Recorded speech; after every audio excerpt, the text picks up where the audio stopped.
So, our teacher is coming. So everyone rise.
Contemplations before chanting.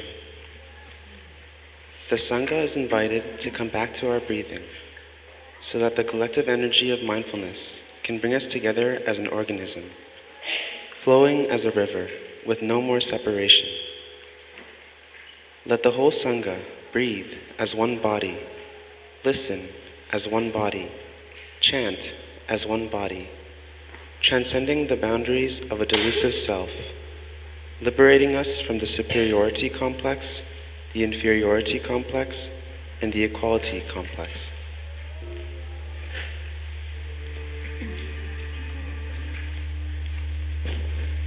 With hearts established in mindfulness, we are truly present for sitting and walking meditation, and for reciting the sutras. May this practice center with its fourfold Sangha be supported by the three jewels and holy beings, well protected from the 8 misfortunes and the 3 paths of suffering. May parents, teachers, friends, and all beings within the 3 realms be filled with the most divine grace, and may it be found that in the world there is no place at war. May the winds be favorable, the rain seasonable, and the people's hearts at peace. May the practice of the noble community, diligent and steady, ascend the 10 bodhisattva stages with ease and energy. May the Sangha body live peacefully, fresh and full of joy, a refuge for all, offering happiness and insight. The wisdom of the awakened mind shines out like the full moon. The body of the awakened one is pure and clear as crystal. In the world the awakened one relieves bitterness and suffering. In every place the awakened mind reveals love and compassion. Namo Shakyamuni Buddhaya. Namo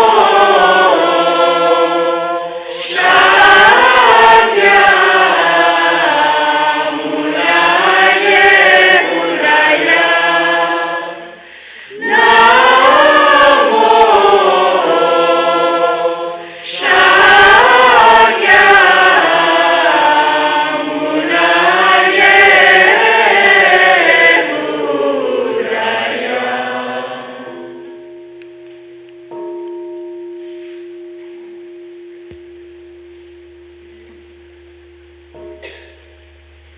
The heart of perfect understanding, the Bodhisattva Avalokita, while moving in the deep course of perfect understanding, shed light on the 5 skandhas and found them equally empty.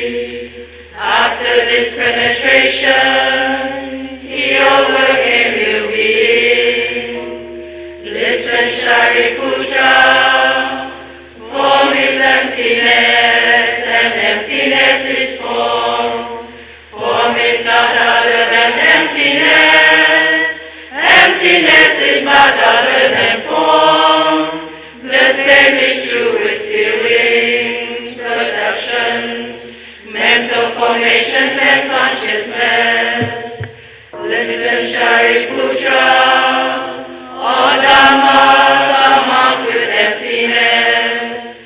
They are neither produced nor destroyed, neither defiled nor immaculate, neither increasing nor decreasing.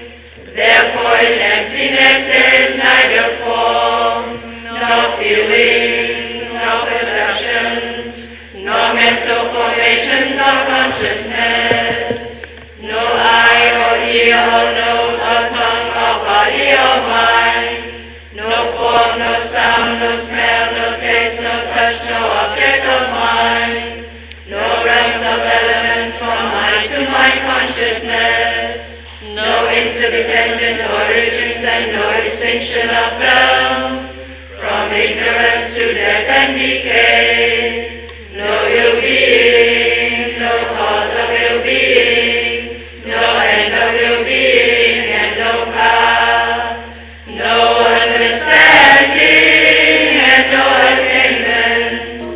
Because there is no attainment, the Bodhisattvas, grounded in perfect understanding, find no obstacles for their minds. Having no obstacles, they overcome fear, liberating themselves forever from illusion, realizing perfect nirvana.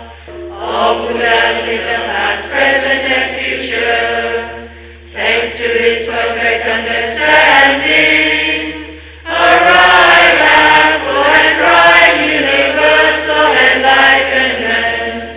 Therefore one should know that perfect understanding is the highest mantra, the unequal mantra, the destroyer of ill being, the incorruptible truth.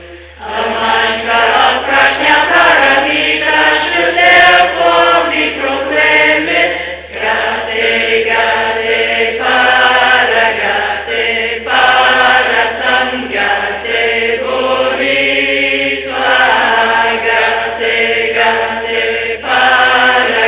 gate, para, samgate, bodhisvaha. Gate, gate, para, samgate, bodhisvaha.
Dear friends, those of you who have a weakness on hearing, please move to the loudspeaker.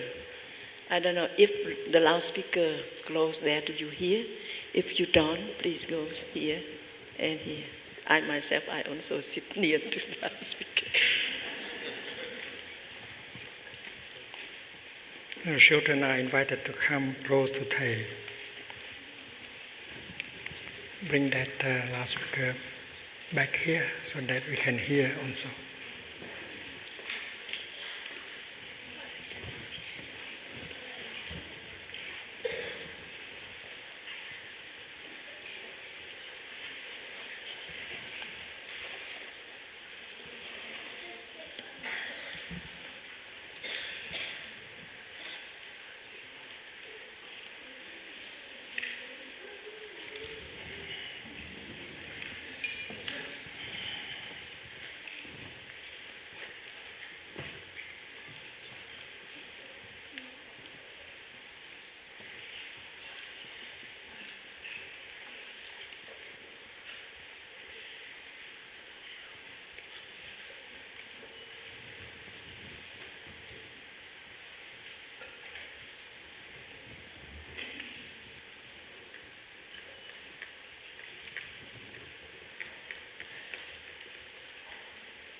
This looks like a happy moment.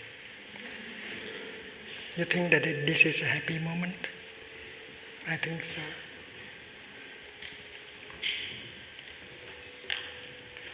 Dear Sangha, good morning. Today is the 28th of August in the year 2013. And we are in Blue Cliff Monastery on our 4th day of the retreat, the art of suffering.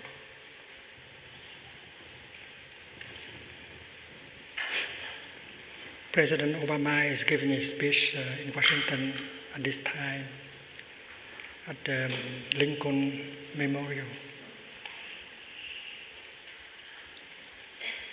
And he asked every American today to ring the bell. And the title of his speech today is Let Freedom Ring. Because 50 years ago, on this very day, the 28th of August, Martin Luther King gave a very famous speech at the Lincoln Memorial with the title, I Have a Dream. So 4 days ago, there was also a gathering in Washington, D.C. And Martin Luther King III and other leaders came also addressing the topic, how to realize the dream of King.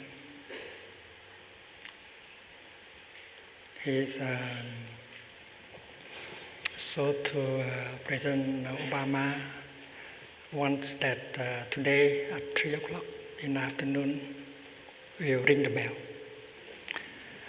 across America and across the continent also to remember that we have a dream to realize.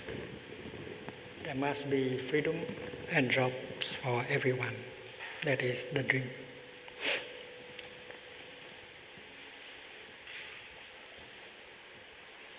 From time to time, I have a nice dream also. I tell you one of them. It happened about 20 years ago when I was very young. It means I was something like 65, 66. Very young. And in that dream, I saw myself younger. I dreamt that I was a university student, about 21 or 22.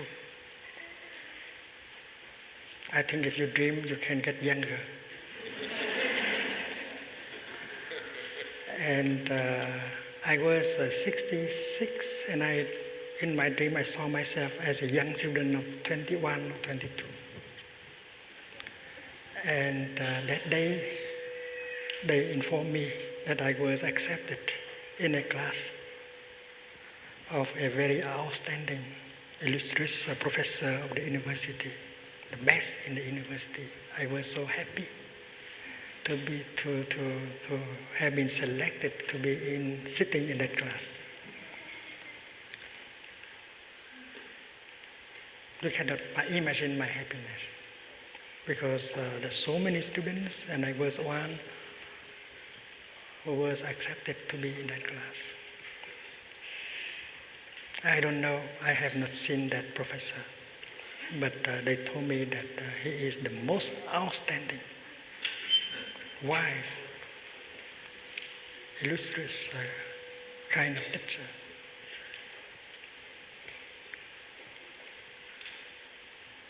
And that morning I was to go to that class.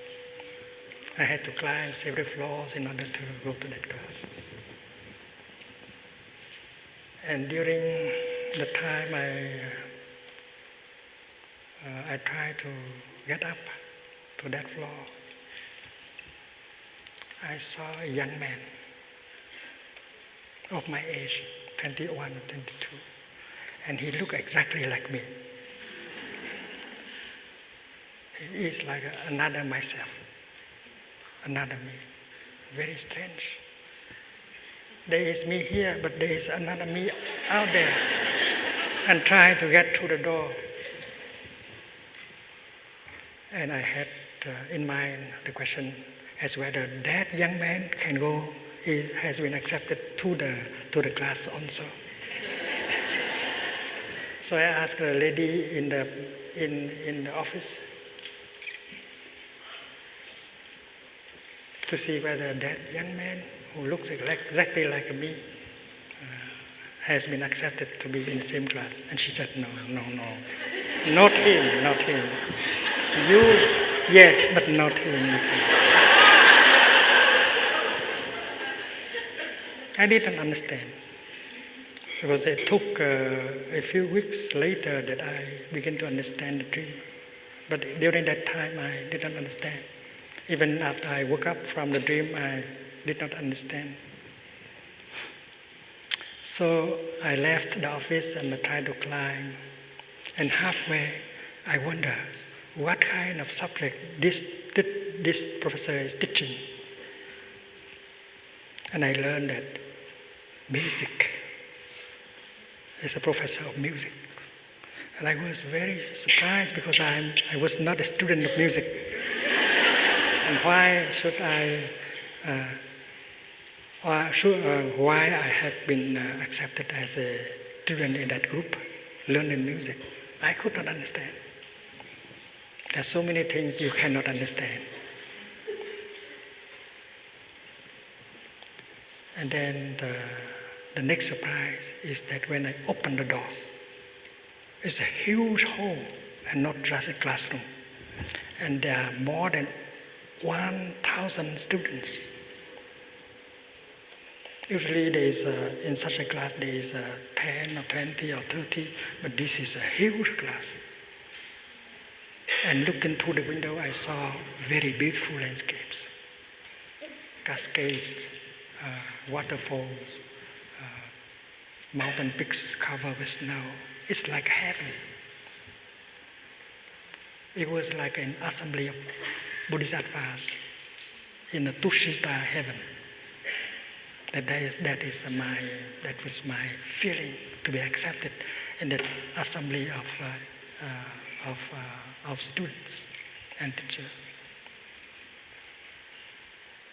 And the next surprise that came is that they told me that that morning I had to give a presentation.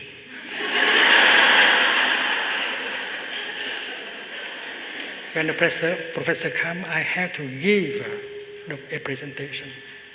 Surprise after surprise. I was embarrassed. I was not a student of music, and I had to do a presentation on music. So I got lost. So I was trying to look around and put my hand into my pocket to find something that is direction. And guess what? I touched something in my pocket, and that was a little bell.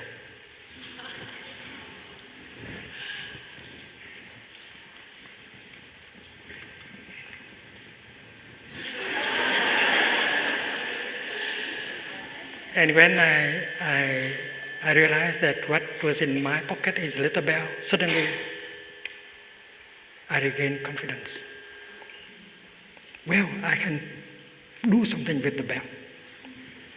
Because as a monk, I has been playing with the bell a lot.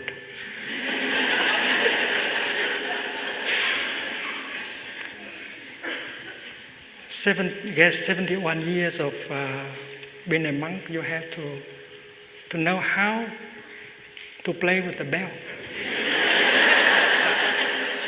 You have to play the role of a bell master, you know. In order to ring the bell, you have to be a bell master. And of course, the bell is an instrument of music. So I said, I can give a presentation when the professor comes. So I regained confidence. I was happy then.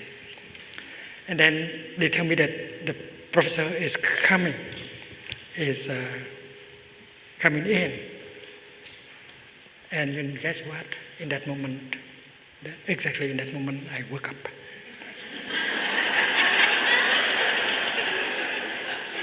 I could not see the professor in person. And I did not understand either. So I woke up and I stayed very still in my bed, and I try to figure out what does it mean.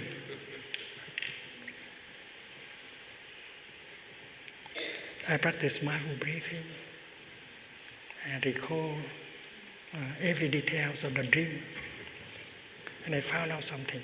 That young man who looked exactly like me, he was me. But he was a little bit behind me, because as a practitioner, you always practice in order to get better, to get more freedom. So because I have made efforts to practice, that is why I have left myself behind.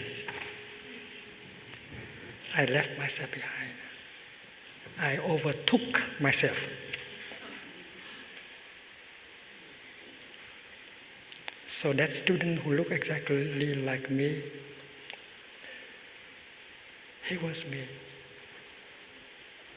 I have left him behind because I have made some progress in the practice and get more freedom. And that is why I am accepted. And he was not accepted. That's what I understand. So in the process of the practice, you have to bypass, to overcome yourself in order to be your better self, and you leave your lesser self behind. Every day, you have to be a new person, more freedom, more happiness. Otherwise, there is no progress. That is what I understood with the dream. And to me, that the class is an assembly of bodhisattvas, and the Buddha was about to come and give us a teaching. And that is why, waking up, I regret very much that if I had a few more minutes in the dream, I would have seen the Buddha in person.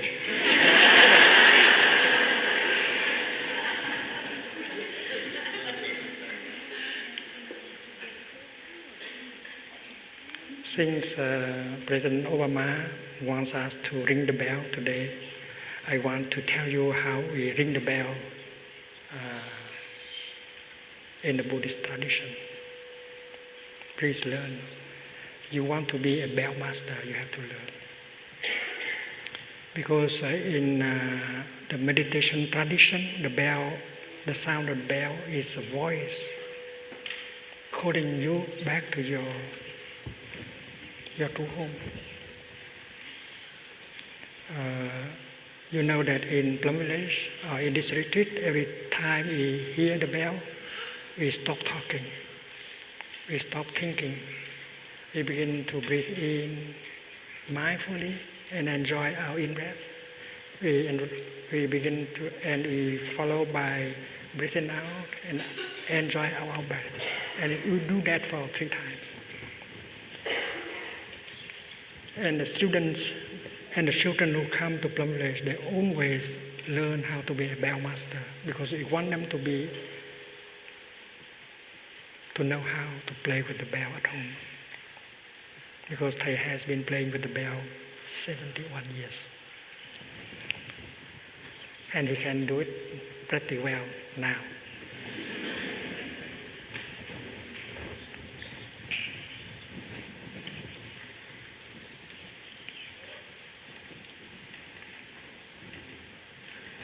When you invite the bell to sound,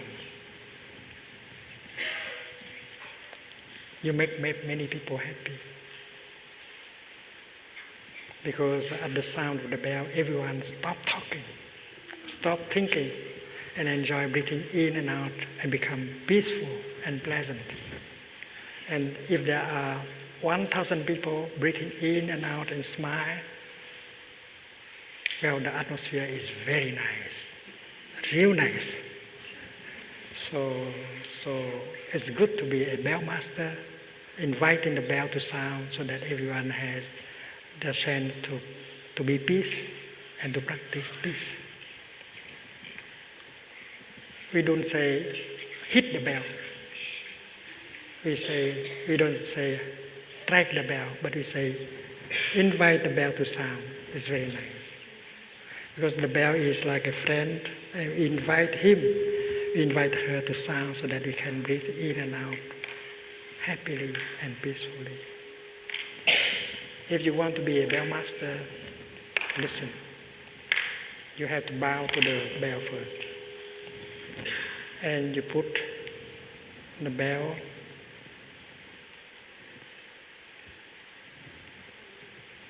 on your left hand. And you raise the hand on this level, and you breathe.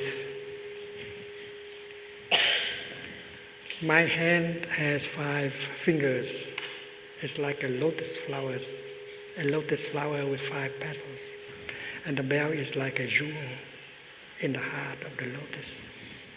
It's so beautiful.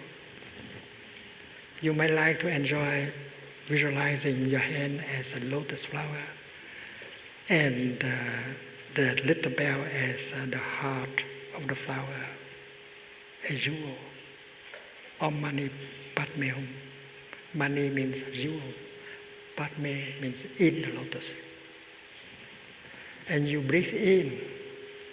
There is a verse that you have to memorize in order to breathe in and out with. And this verse is like this. Body, speech, and mind in perfect oneness. I send my heart along with the song of this bell. May those of you who listen to me awaken from your forgetfulness and transcend the path of anxiety and sorrow. You have to memorize the verse, and you breathe in with the first line, and you breathe out with the second line. And a monk will write it down for you later on. And I will let you borrow this bell to practice today. Body, speech, and mind in perfect oneness. I send my heart along with the sound of this bell. May those of you who listen to me awaken from your forgetfulness and transcend the path of anxiety and sorrow. And after having breathed in and out 2 times like that, you are calm. You are qualified as a bell master. And then the next thing is for you to wake up the bell by making a half sound, not a full sound, just a half sound like this. You see? Like this.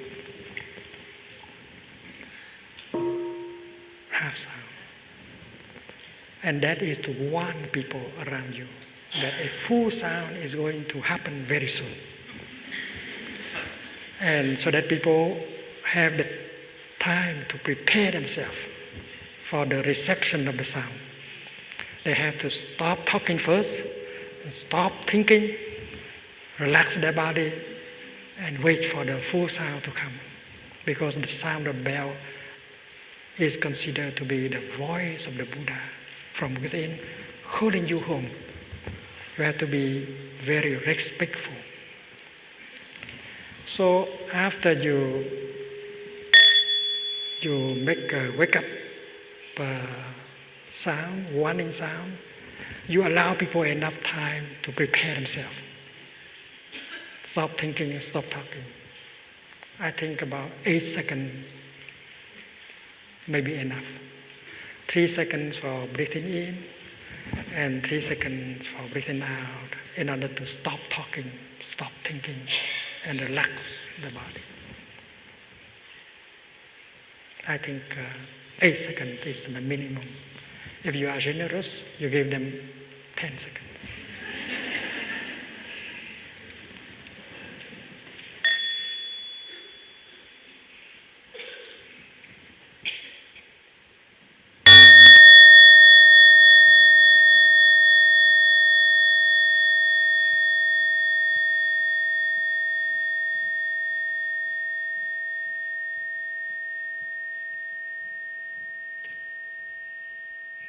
And after that full sound, everyone, including you, the bell master, has a chance to practice 3 times deep breathing in and out.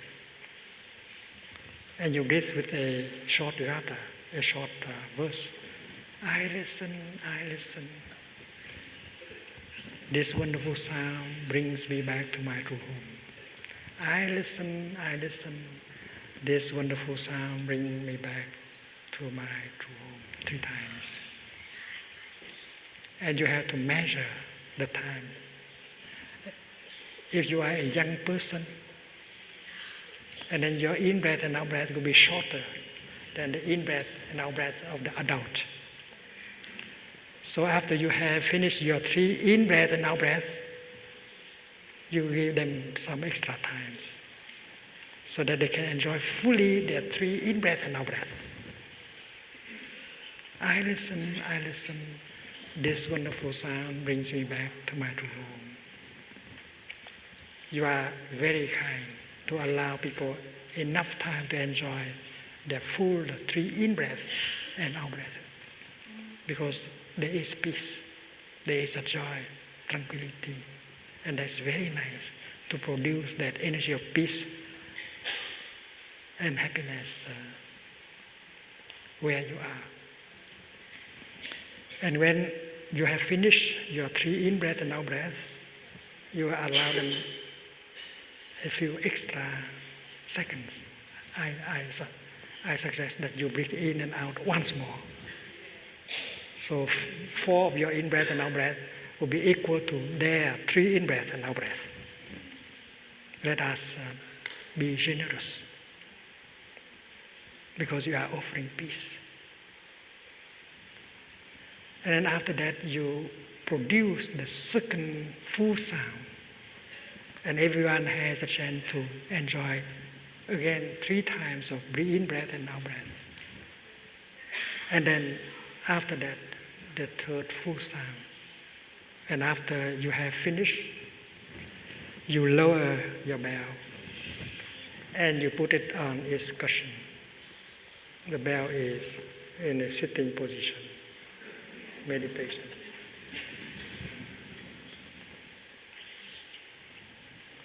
The children have seen Thay inviting the small bell in the morning during walking meditation. He does like this. Remember, the petal should not embrace like that, because if it is so and then the sound cannot go out, the petal has to bloom like this. For this big bell, you cannot put into your hand, it's so heavy. So you allow it to be sitting on this cushion. And you hold, this is not a stick, this is the inviter of the bell. And you do like this. And you breathe, body, speech, and mind in perfect oneness. I send my heart along with the sound of this bell. May all of you who listen to us awaken from your forgetfulness. Forgetfulness is the opposite of mindfulness. And transcend the path of anxiety and sorrow. You are qualified of a bell master. And you offer the half sound. So people can have the chance to prepare themselves.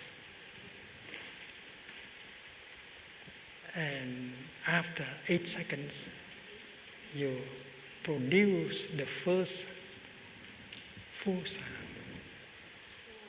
And the sound should be gentle, peaceful, beautiful, and powerful.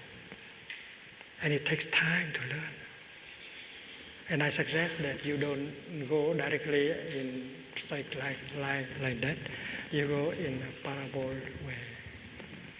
You do like you are helping the sound to soar up, like this.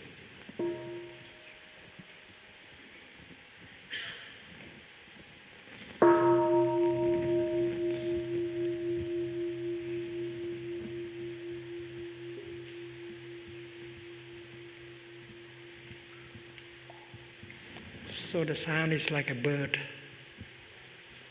soaring up. Now I like to sum up on the whiteboard. Remember?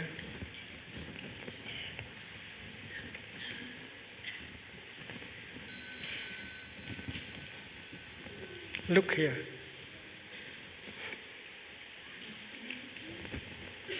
Holding the bell, you practice breathing in and out. 2 times.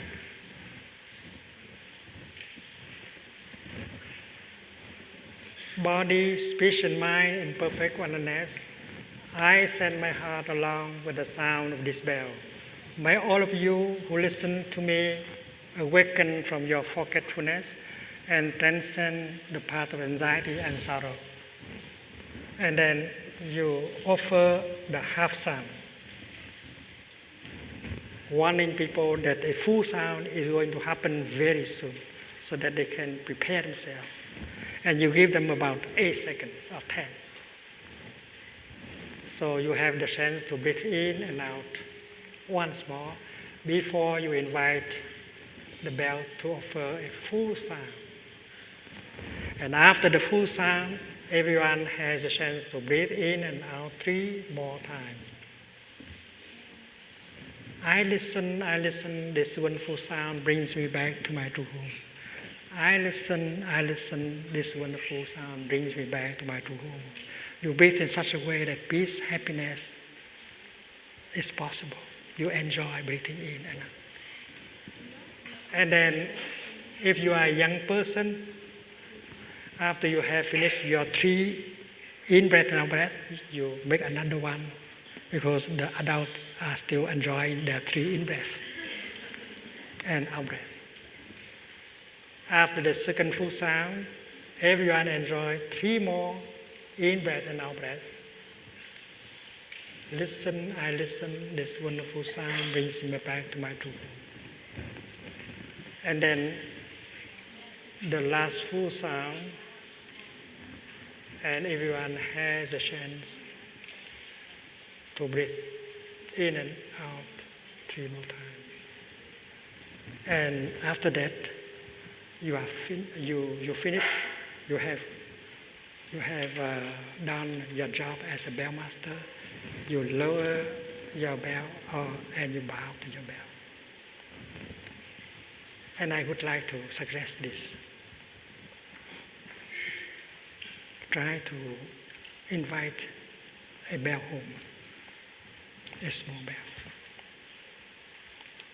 In the morning, before starting to school and to work, it's very nice that the whole family sit down and enjoy breathing with 3 sounds of the bell. I'd like you to do that because we can begin our day with peace and unity. And in the evening before going to sleep, the whole family sit down and enjoy 3 sounds of the bell, breathing in and out to feel peaceful. And you may arrange a small room in your house that is a mini Dharma, mini meditation hall in your home. You only need a place for a few cushions and the place for the bell. And you can also have 1 pot of flower with only 1 flower is enough. And that is the mini meditation hall in your house. And every time the atmosphere in the family is not peaceful enough, someone is irritated, someone is crying, and any of you in the family, whether you are young or adult, you have the right to go to the bell and invite the bell to sound. Because the family has to sign a treaty, a peace treaty, that every time the bell is heard, everyone has to stop talking, thinking, and enjoy in-breath and out-breath 3 times. The family had to sit down and agree with each other that every time there is the sound of the bell in the house, everyone, including children, stop talking, stop thinking, and enjoy breathing in and out 3 times. You know that when I was in India,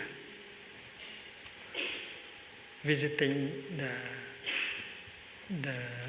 president of the National Assembly, Mr. Narayan, I proposed to him to do that in the National Assembly of India. I said that when the atmosphere is too hot, people don't listen to each other anymore. People try to talk at the same time, and then the president or someone else has the right to invite the bell. And everyone has to stop breathing in and out until the atmosphere of the assembly get calm and quiet again. And he was very excited. He wanted to do so. And after I met him, I went to a retreat. And during the retreat, someone brought me a newspaper announcing that the president of the parliament has appointed someone to form a committee of ethics in order to take care of that spiritual aspect of the life of the National Assembly. So he was trying to do what I suggested. Every session of the Congress should begin by a short meditation. Dear colleagues, someone will read, our people have elected us into this house. We have to listen to each other. We have to use loving speech so that together we can make the kind of law that can serve the country the best. And that is one thing. The second thing is that when the atmosphere is not calm enough, and then the bell of mindfulness should be rung. If you are a congressman, propose that to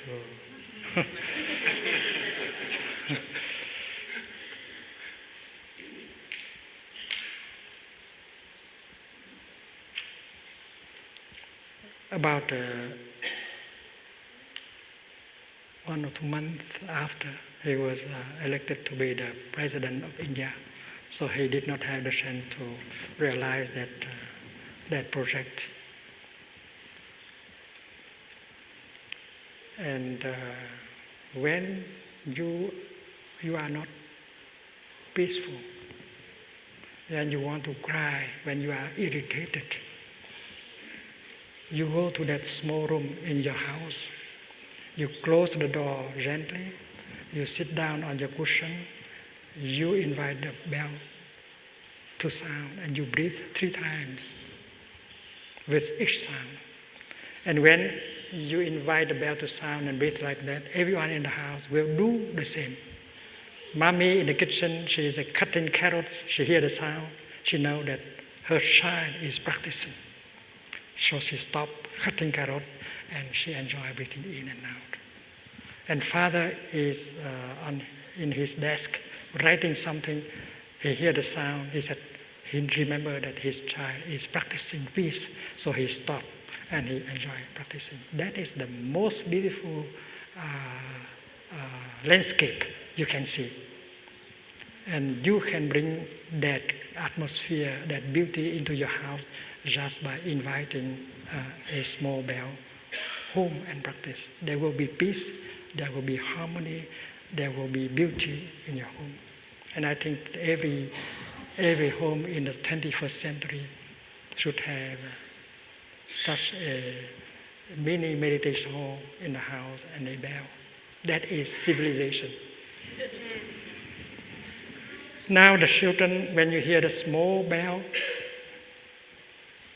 you stand up and you face the Sangha and you salute the Sangha before going out. Remember, 3 o'clock this afternoon, we have to ring the bell for Martin Luther King, for Obama, for the people of America and the world, to remember that we have to be together.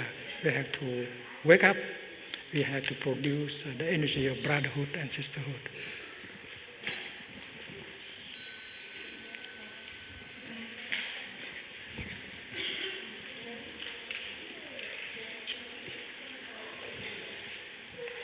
Join your palms.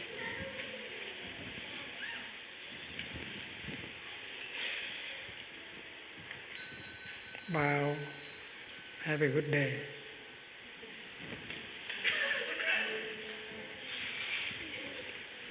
Hi, Thay. Hi, Thay. Ow! This way, Damien. Damien, let's go. Thank you, Cooper.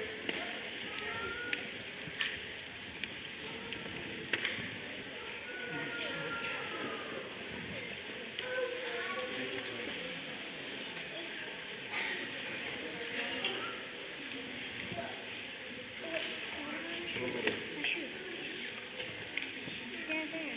Okay. Why, thank you. Thanks.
When I was a young monk, I also had a dream, a wish, much smaller than the dream of Martin Luther King, but very dear to me. I wanted to build a Sangha. And where there is brotherhood, sisterhood, living together. Because I had the intuition that you cannot do anything, you cannot realize anything without a Sangha.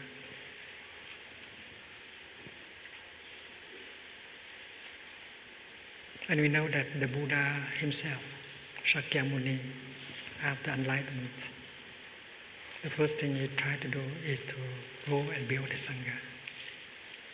Without a Sangha, a Buddha cannot do much. Even a Buddha cannot do much. So my dream is to build a Sangha, a real Sangha, a true Sangha, where is harmony and happiness. And my conviction is that if the Sangha has unity, harmony and happiness, it can do everything it wants. It did not precise something like national independence, equality, freedom, jobs. It did not have precise ideas like that, but there is a deep conviction. If there is a Sangha, there is a community where harmony, brotherhood, sisterhood, and happiness is, and then we can do a lot of things. 50 years ago, Martin Luther King gave that famous speech in Washington, D.C., I have a dream. And today, exactly 50 years after, I went through many wars. The first war is between the Vietnamese and the French, and the second is between the Vietnamese and Americans. And I saw a lot of destruction.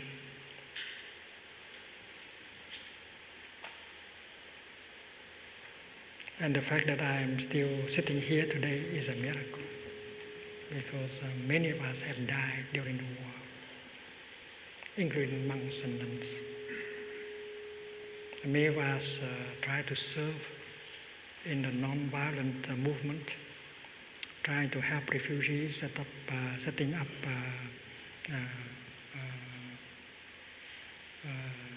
refugee camps and helping people to survive during the war, caring for the victims of war, and helping people who are so poor.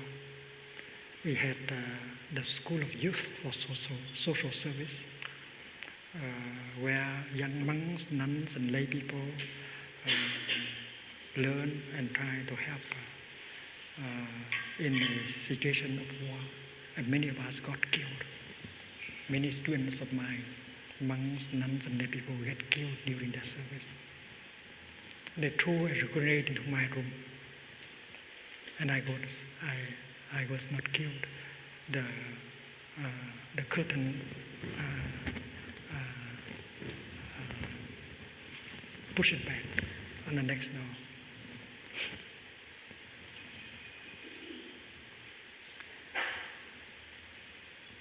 My dream is to build a Sangha. And when the country was divided into North and South, the North was communist, the South is anti-communist.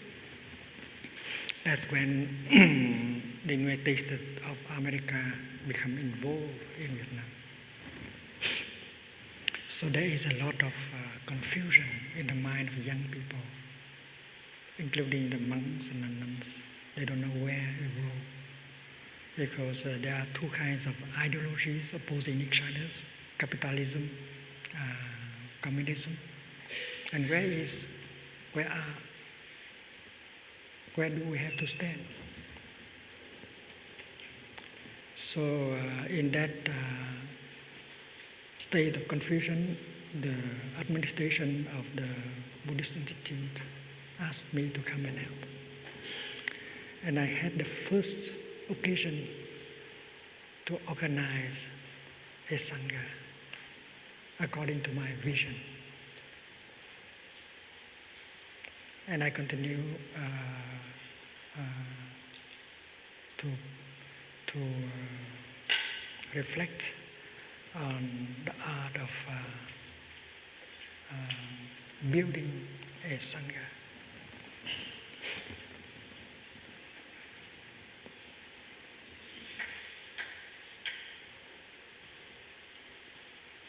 During the war, workers of the School of Youth for Social Service have to engage themselves in very dangerous situations. And we try to set up a center of practice so that after a few months of work, they have a chance to withdraw and rebuild themselves, recover their peace, heal themselves in order to be sent again to serve. And we know that the practice center is very important for our social workers. And many of us have died. Many of us had been deeply wounded by the war.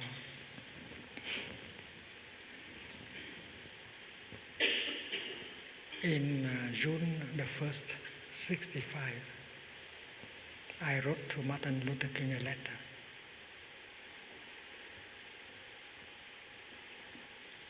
That was when I was working in the School of Youth for Social Service. I had built the first Buddhist university in Vietnam, Van Hanh University. Van Hanh is the name of a Zen teacher. In the 11th century.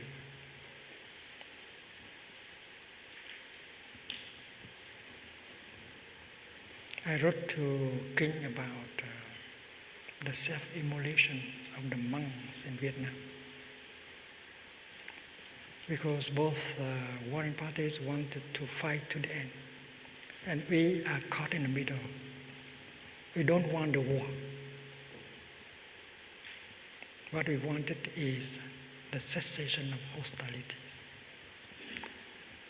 And we do not have a voice. We did not have magazine, radio, television. So our voice is lost in the bombs and in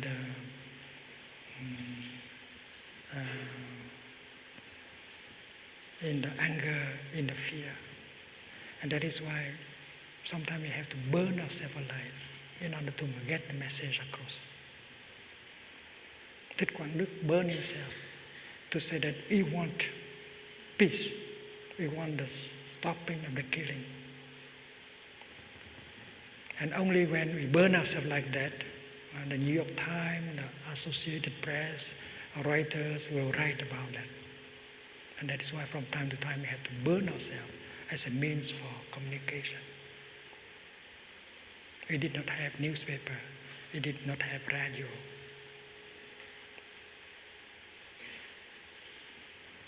So I wrote to King explaining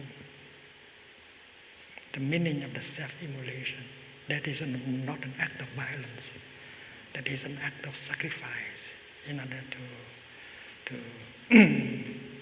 help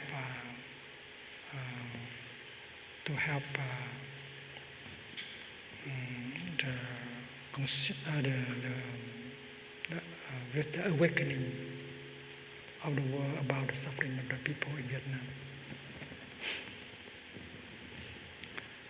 And I told him that our struggle for peace in Vietnam has the same nature with the struggle in America for human rights, for civil rights. And exactly one year after I wrote the letter in June 1st, 1965, and June 1st, 1966, I met King in Chicago. Cornell University invited me to come and give a series of talks about the situation in Southeast Asia. And I had a chance to tour in America to talk about the suffering of Vietnamese people. We do not want the war, we want peace.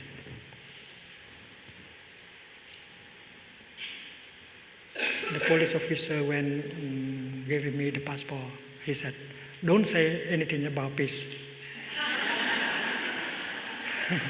And my only purpose of going to America is to talk about peace. So I just kept silent.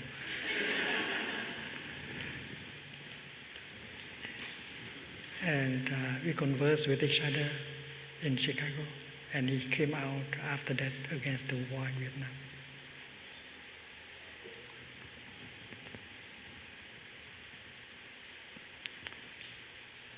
The last time we met is in Geneva, in a conference for peace, for past cemeteries, peace on earth. He stayed on the 11th floor of the building, and I was in the first floor. He invited me to come the next day for breakfast. And that morning I was caught by a few journalists, so I came late, and he kept the breakfast warm for me. That is our last meeting before he got killed. And I was able to tell him that the people in Vietnam admire him and call him a bodhisattva, a great being. He was pleased to hear that. And we discussed about Sangha building. Because we know that without the Sangha we cannot go very far. And the expression that he used is the beloved community. The beloved community.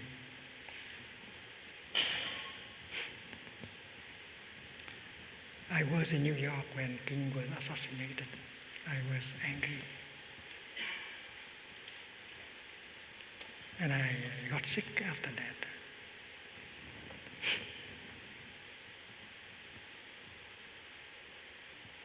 And I told myself that King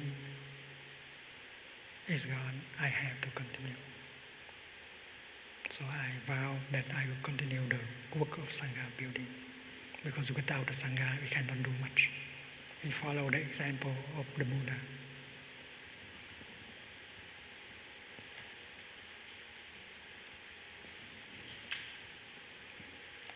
And I could not go home because I had spoken out for peace, and they did not allow me to go home anymore. And I had to be in exile for 40 years. 40 years in exile. I was evicted out of my Sangha. And it's like a cell in the body taken out of the body. If I did not practice well, and then I will dry up like a bee without a beehive. So since Vietnam is at war with America, I cannot take refuge in America. So I asked for asylum, political asylum in France.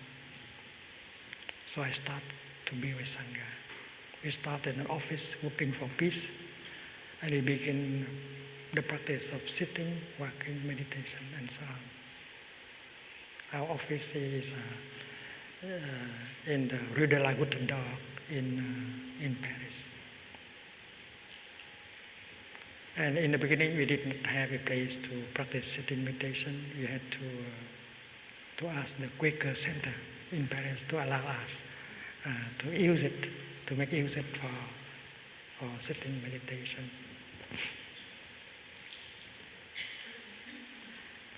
I was prevented to go back to Vietnam. There was one time when I was in America, touring the country and speaking about peace. Someone from the Baltimore Sun came to me and said, "Do you know something, Thay? The government of Vietnam just informed France, the United States of America, and Great Britain that my passport is no longer valid. They should not honor that passport anymore. They invalidate my passport." so that I cannot go around and speak about peace anymore. And that journalist asked me whether I like to go on hiding myself.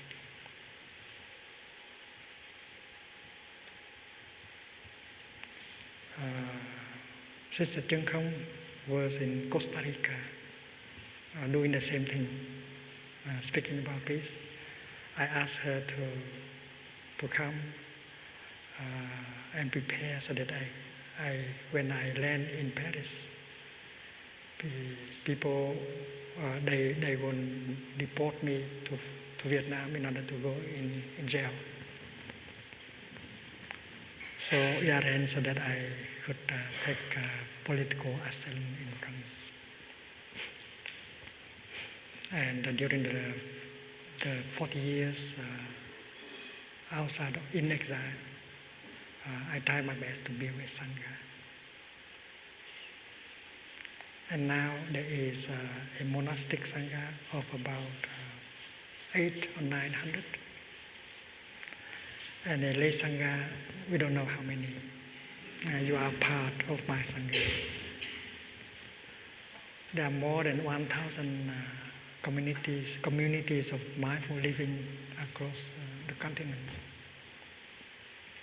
And we have trained monastic Dharma teachers, we have trained lay Dharma teachers, and we have practice centers many places. And the Sangha, the work of Sangha building has not stopped since that time. Now the practice of mindfulness began to penetrate into the mainstream.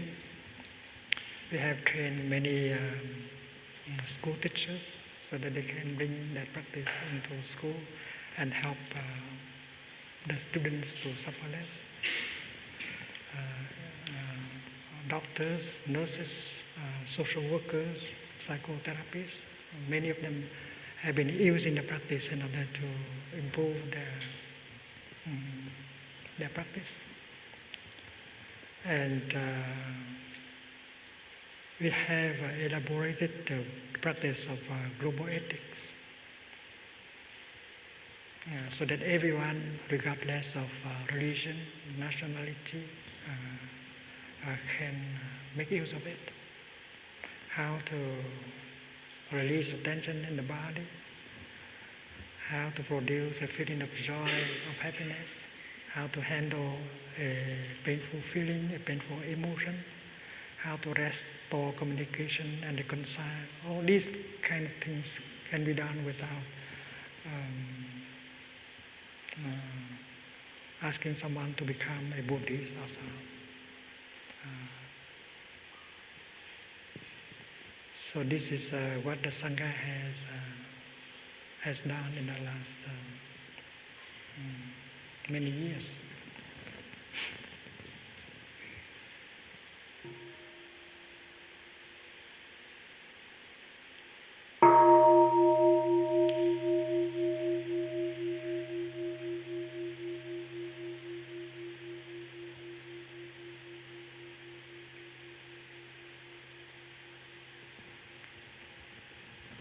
Of course, the dream of Martin Luther King includes freedom,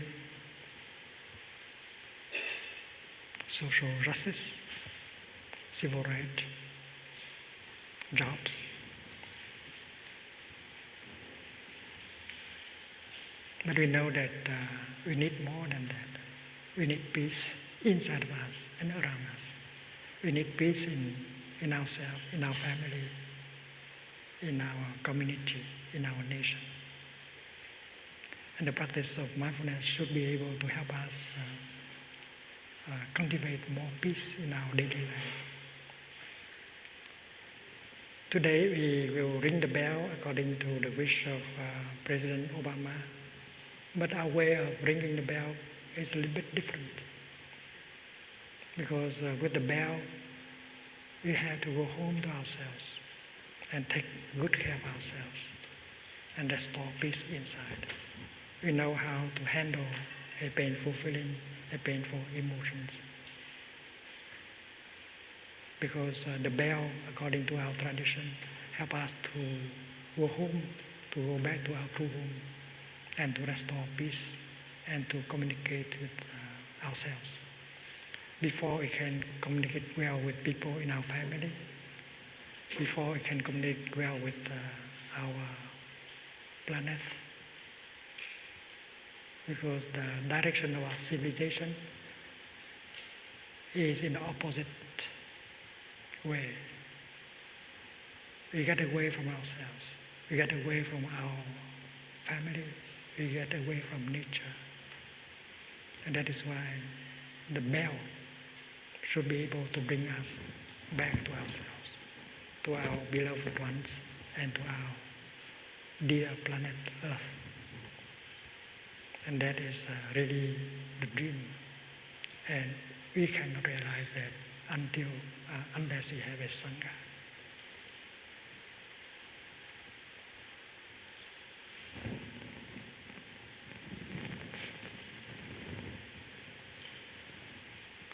The other day we spoke about 4 kinds of nutriments, and some of us want to know what they are. There is a sutra called Sun's Flesh.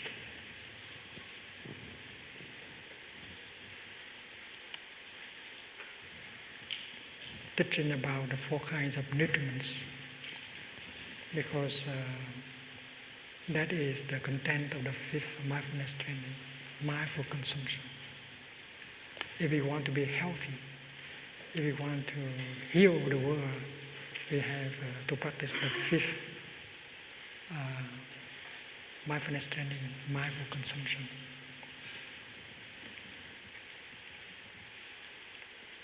The Buddha told the monks the story of a young couple of refugees.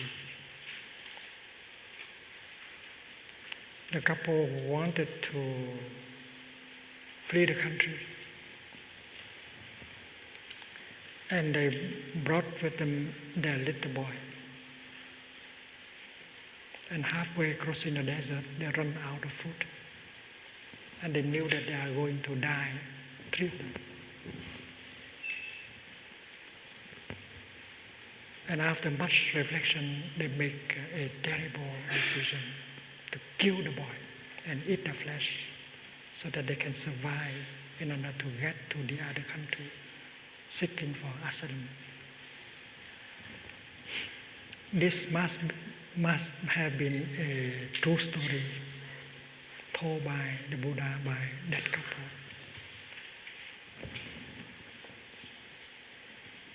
After having eaten 1 piece of that flesh,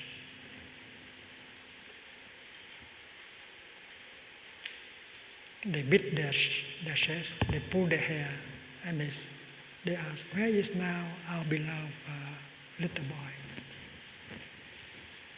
And they kept the rest of the body of the child on the shoulder to dry in the sun. And finally they got out of the desert and got accepted as refugees. So after having told the monks that story, the Buddha asked them, "My dear friends, do you think that the couple enjoy eating their son's flesh?" And the monk said, "No, dear teacher, it's impossible to enjoy eating the flesh of your own child." The Buddha said, "In that case, we should learn to eat in such a way that we will not eat the flesh of our own children. We should eat in such a way that can preserve compassion in our heart." And that is a subject of meditation for all of us in this society of consumption. We know that tens of thousands of children die every day for the lack of food and of nutrition. And we have been using grains in order to make alcohol and make meat. We have been cutting forests. We have been polluting the air, the water, in order to make meat. The meat industry has destroyed much of our planet.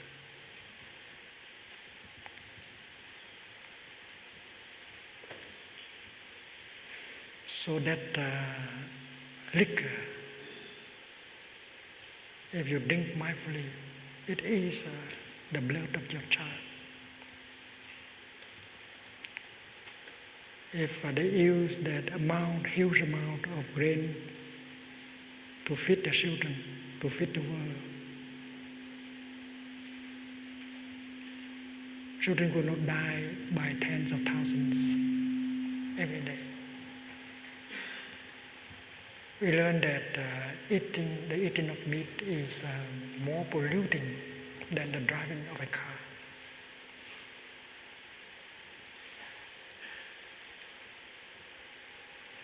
And we have been told by scientists that to reduce the eating of meat and the drinking of alcohol by 50% can already change the world.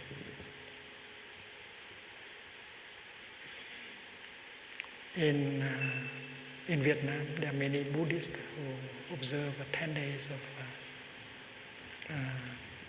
eating vegetarian only. And I have written a letter asking them to make it into 15 days to meet with that request. And it's easy enough. And if you know how to cook vegetarian food, you know that it's very good also. Healthy.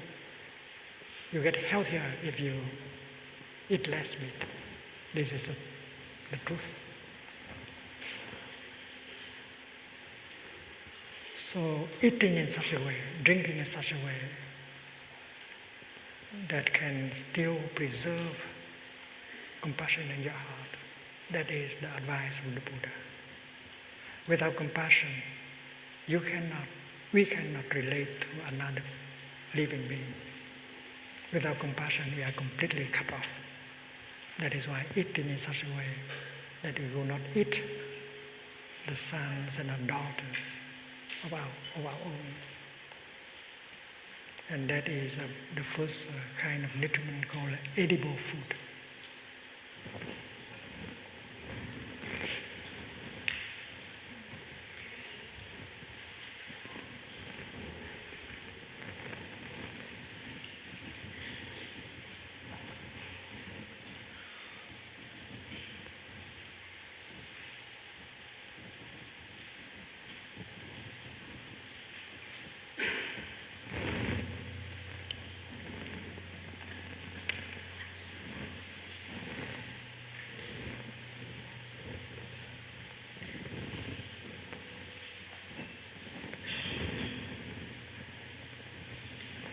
The second source of nutriment is sensory impression.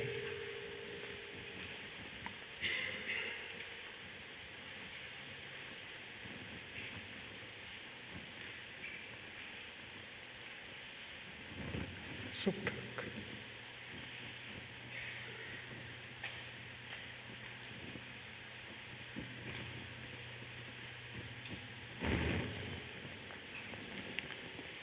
You consume with your eye, like television, like movies, like magazines, like books. You consume with your ears, your nose, your body, and your mind. And many of the items you consume are highly toxic. It's a lot of fear, anger, craving, despair. And if you consume like that, you intoxicate yourself. You destroy your body and your mind. Happiness is not possible anymore.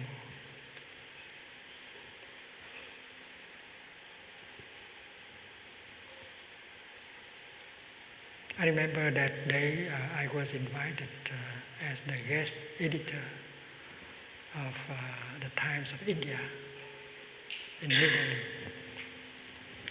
And at the meeting this morning, we learned that there was bombing by terrorists, and many people died. And other editors asked me, "Dear Thay, what should we do, journalists, in a morning like this, when we receive bad news like that?"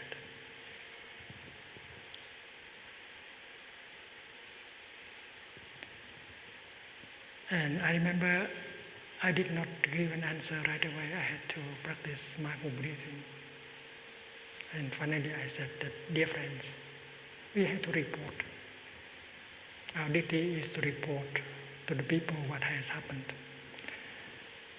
But we have to report in such a way that promote understanding and compassion. We tell the truth in such a way that will not water the seed of anger and fear in people." There are many ways of reporting on the same kind of event. And the journalist, if she has or he has the element of understanding as how people like to do such a thing, looking deeply. And if the journalist has compassion, because if she has understanding, she will have compassion even with the terrorist. There's a lot of anger, despair, violence in him. And nobody has helped him. The terrorist did not have peace and understanding and love. So if the journalist has enough understanding and compassion, he will be able to report the event in such a way that water the seed of understanding and compassion in the readers. Otherwise, he will water the seed of anger and fear and despair, and that will be very, very destructive. So the article that we read in the magazine can be toxic, can be full of poisons if the journalist doesn't know how to report. Because the journalist might be overwhelmed by anger and fear, and he or she may report in that state of mind. And if every day we consume fear, anger, craving, despair like that, we cannot continue. And that is why the second source of nutriment, sensory impression, is very important. When you drive through the city, you consume advertisements and so on.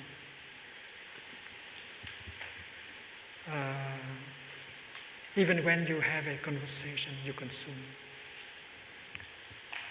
The conversation, what the other person say may be full of anger and hate. And if you listen for 1 hour, you get that toxin in you, if you don't know how to protect yourself with mindfulness.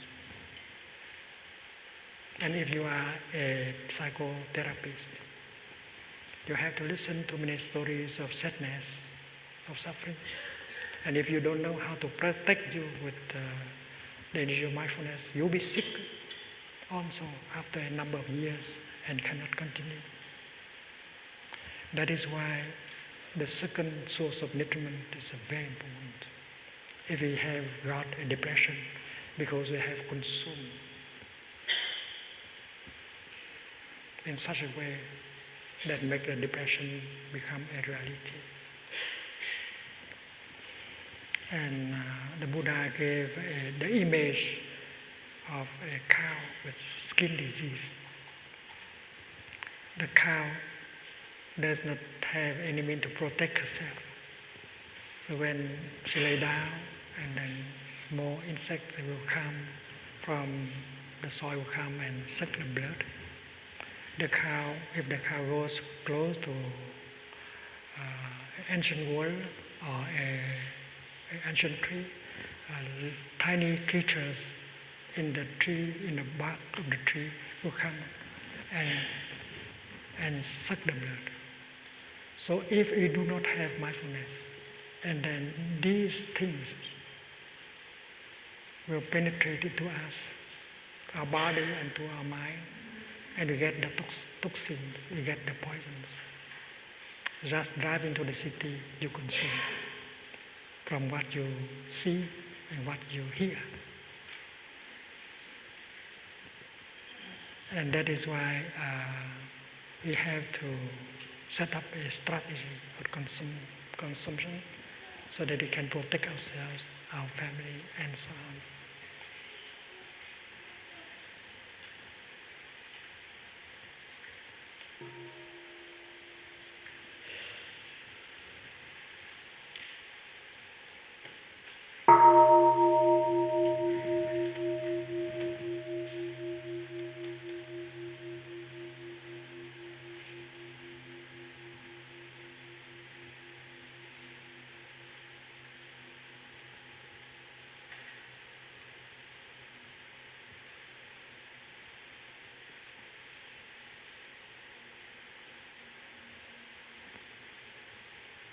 When our children watch television, they consume. When they play electronic games, they consume. And they may get a lot of violence, fear, anger by doing so. So we have to sit down as a family and discuss about a strategy of consumption to protect ourselves. And if you are in the city council, if you are in the Congress, you may like to reflect on that, because the happiness of a people, of a country, depends very much on the way the people consume. And in the name of freedom, they have created many items of consumption full of toxins. And if you make the kind of law prohibiting that kind of products, that will help children and adults alike.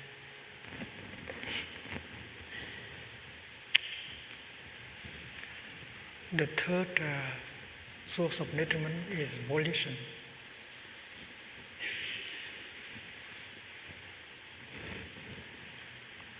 Volition,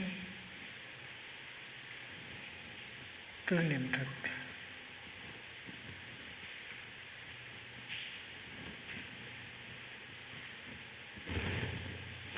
is the kind of wish, is kind of deepest wish, deepest desire that you have.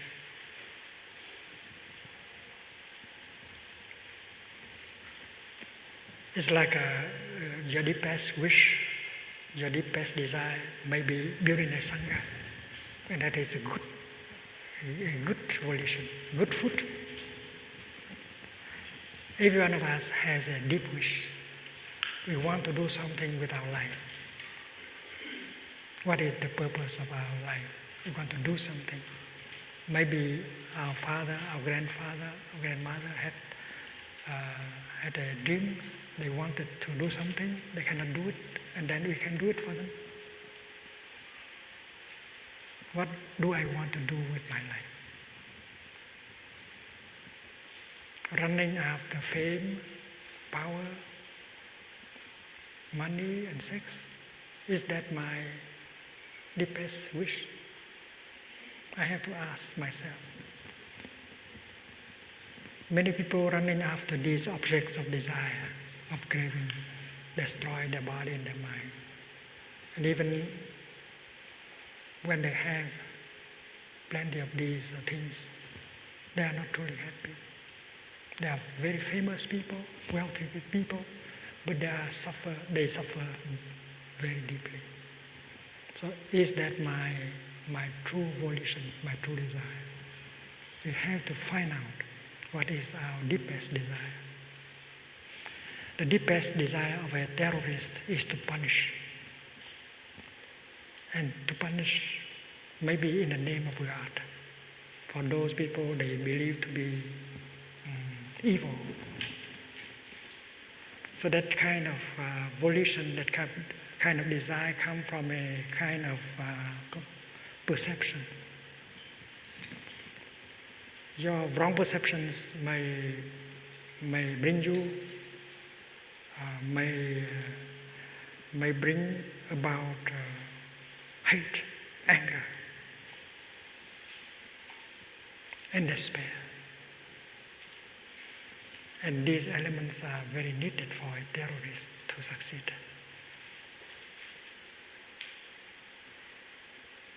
If that is helped by another person, to look deeply, to see that on the other side, they suffer exactly on our side.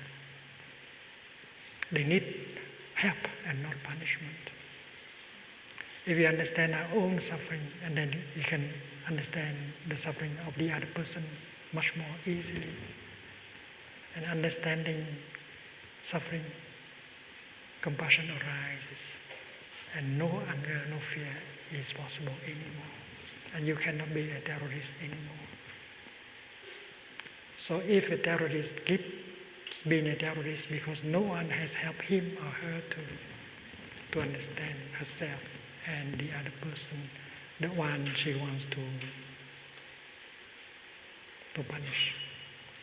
You cannot remove terrorism with guns and bombs. You can only remove it with understanding and compassion.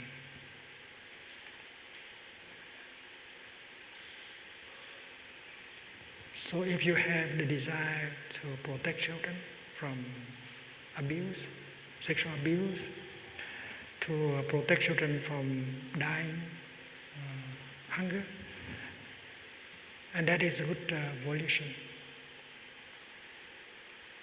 And that among many other veterans. And we offer him a session so that he can tell us about his. And it took him a lot of efforts and many days in order to tell us what had been bothering him for many years after going back to America. In Vietnam, his image had been destroyed by the guerrillas. So he was very angry. And he wanted to do retaliation. So he came back to that village with a bag of sandwich. And there is explosive inside the sandwich. He wanted to punish the people in the village because the killing of his friends who took place in that place. He hid himself. And he saw 5 children came out and discovered the sandwich. And they enjoyed eating the sandwich. And after that, they began to cry and to show the symptoms of sickness.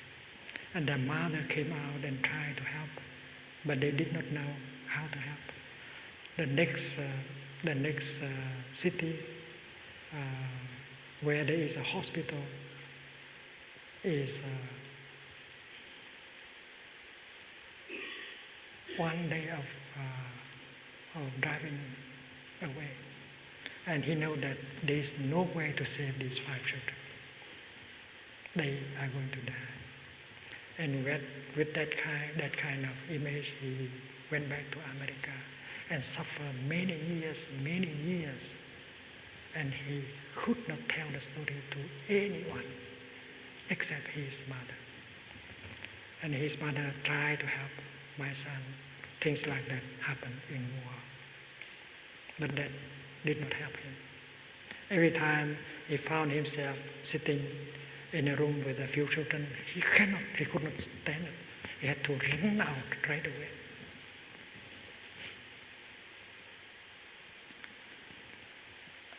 and he had a psychotherapist help him, but he could not help him.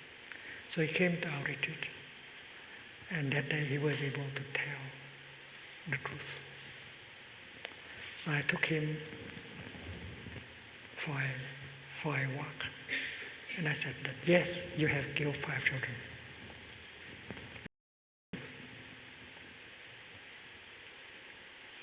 And you suffer for that.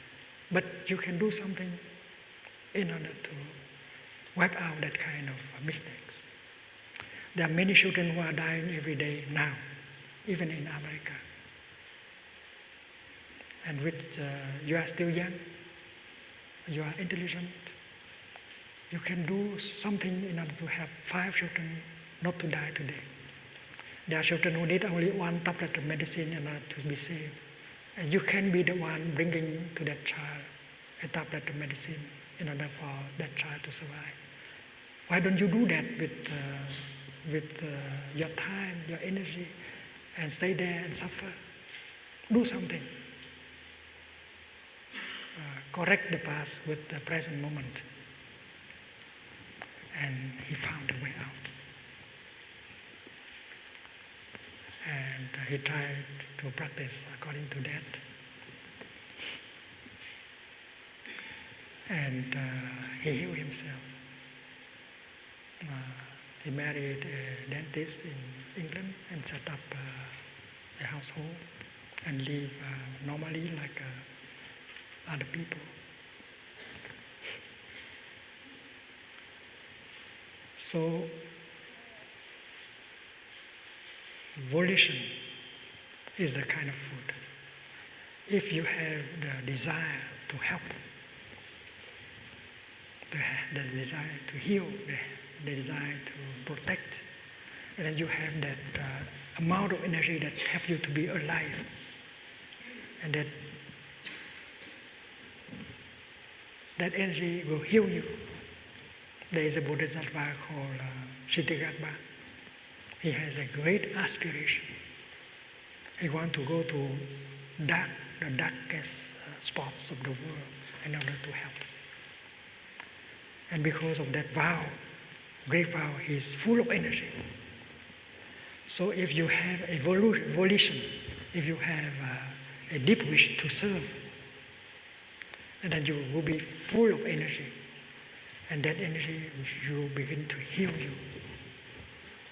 Even if you are someone that has been violated, abused when you were a child. If you want to make the vow to help protect children from abuse, and then you get that kind of energy called aspiration, wish, volition. And you'll be very active, and that energy in you, that is that energy in you that will heal you. That is the third kind of nutriment.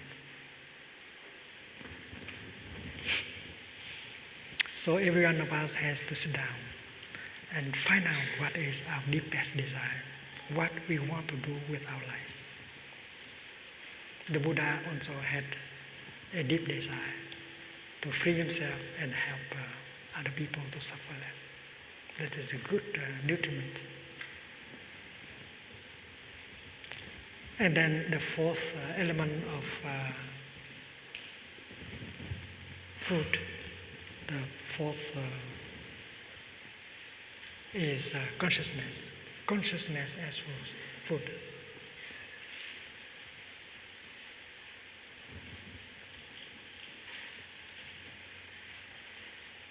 Tuk-tuk.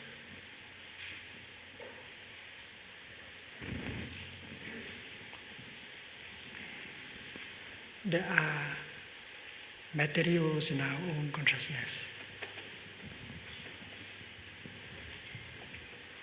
And we tend to go back to ourselves and consume that materials that are not healthy.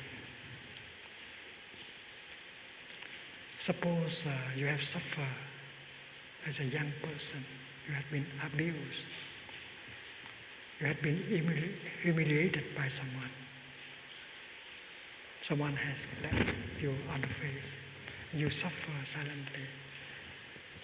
And every time you think of it, you suffer. And there is a dark place in our consciousness where the films of the past continue to be projected. And then those of us who want to always go back to the past and watch the film and suffer, they have become a prisoner of the past. They do not have the capacity of living in the present moment, where there is light, bird songs, blue sky, and all the wonders of life, because they are caught in the prison of the past. You are a good practitioner. You can help him or her getting out and be in the present moment full of light and joy. You tell him or her that that's not the kind of good food for you. Always ruminating that kind of food. There are animals like cows, buffaloes. They have many stomachs. And after having chewed the grass, they swallow. And then bring it out again and they chew again, ruminating. There are so many of us who keep ruminating the dark things, the unhealthy things without our consciousness. We don't know how to transform them, and we continue to ingest them. And that source of food comes from our own consciousness. So as a good practitioner, we should learn how to transform that dark spot, making the mud into the lotus. And we should not try to go back to that corner, dark corner, where the films of suffering of the past is always projected. And you can help a person in that situation by inviting him or her to get out and learn how to be in the present moment. And consciousness is also collective consciousness. If you happen to move to a neighborhood where people are very angry, violent, fearful, you are going to consume a lot of toxins. We know that when anger and fear and despair become a collective energy, it's very dangerous. And there are neighborhoods that are full of anger and fear and despair. And if you wake up and realize that you are in such a neighborhood, you have to pull out as quickly as you could. You have to protect yourself. You have to heal yourself first before you can go back and help them. And the best way, and maybe the only way to help them, is to come back with the Sangha. So a collective energy of mindfulness and of peace, of compassion can heal people. But the collective energy of hate and anger is very destructive. And therefore, that kind of food, collective consciousness, we have to be aware, we have to consume. When we come to a retreat like this, and as we hear the bell, we practice mindful breathing, mindful smiling, allowing mindfulness, concentration, and compassion to arise. We generate that collective energy of compassion and peace, which are good for us to consume, good for the children to consume. But when we happen to be in a group full of anger and fear, that collective energy is very toxic. And that is the fourth kind of determinants that we have to reflect on. If you want to change the world, if you want to change your city, your family, your country, you have to reflect on the four kind of nutriments. I think politicians should know about this, if they really want to serve their own country. Tomorrow we have a session of questions and answers.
The Sangha, I suggest that at 3 o'clock in the afternoon, Dharma teacher will invite the bell to sound 3 rounds. And every one of us, wherever we find ourselves in, practice listening, the way we have learned this morning, responding to Martin Luther King, responding to the President Obama. We want to go deep. And the ringing of the bell should bring peace in the here and the now. Should bring and brotherhood during the time we listen to the bell. That is the best way to ring the bell and to listen to the bell.